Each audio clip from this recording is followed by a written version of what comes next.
राधे राधे दोस्तों। एक गांव में एक छोटा सा बच्चा था। उसके पिता तो थे, लेकिन माँ की मृत्यु हो चुकी थी।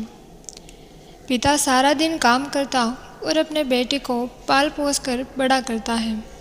वह सारे सुख अपने बेटे को देता है जो एक माँ दे सकती थी। उस पिता ने कभी कुछ नहीं मांगा, सिर्फ इतना ही मांगा कि मेरे बेटे को कोई भी परेशानी ना हो। दिन बीतते गए, बेटा पढ़ लिख कर अच्छी जॉब करने लगता है। वह शहर में रहने लगता है। कुछ दिन बाद वह अपने पिता के पास मिलने आता है और कहता है, पापा, मुझे कुछ पैसों की ज़रूरत है। मैं चाहता हूँ कि शहर में ही ज़मीन लेकर अपना घर बना लूँ।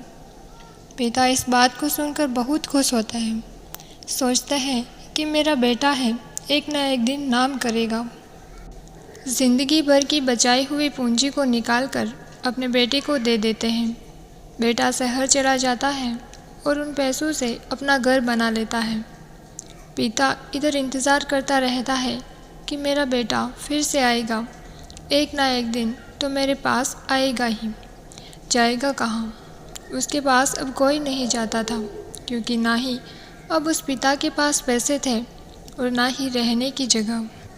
कुछ दिन बाद बेटा फिर से लौट कर आता है और अपने पिता से कहता है, पापा, अब आप दादाजी बनने वाले हो। पिता को बहुत खुशी होती है इस बात को सुनकर। वह कहते हैं, तू मुझे मेरी बहू और पोते से कब मिलाएगा? बेटा कहता है, बस पापा, थोड़े दिन और।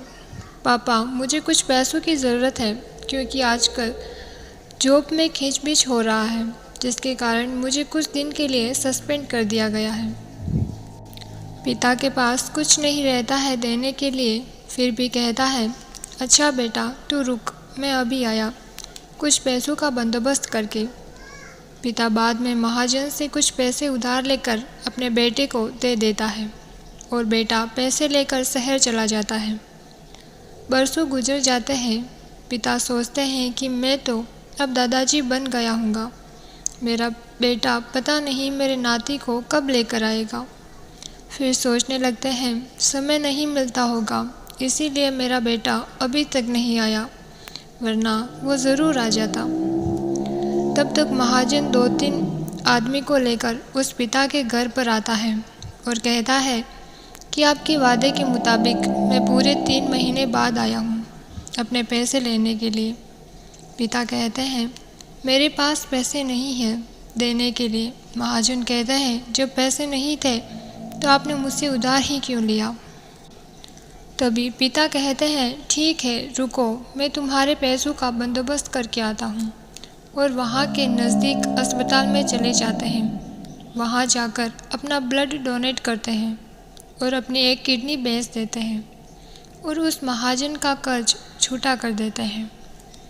किडनी बेचने के बाद उनकी स्थिति और भी खराब हो जाती है। वह उस राह में जी रहे होते हैं कि मेरा बेटा एक दिन आएगा ज़रूर। इस आस में जीते जीते एक दिन पिता की मृत्यु हो जाती है, परंतु उस बेटे को अपने पिता को आग देना भी नसीब नहीं हुआ।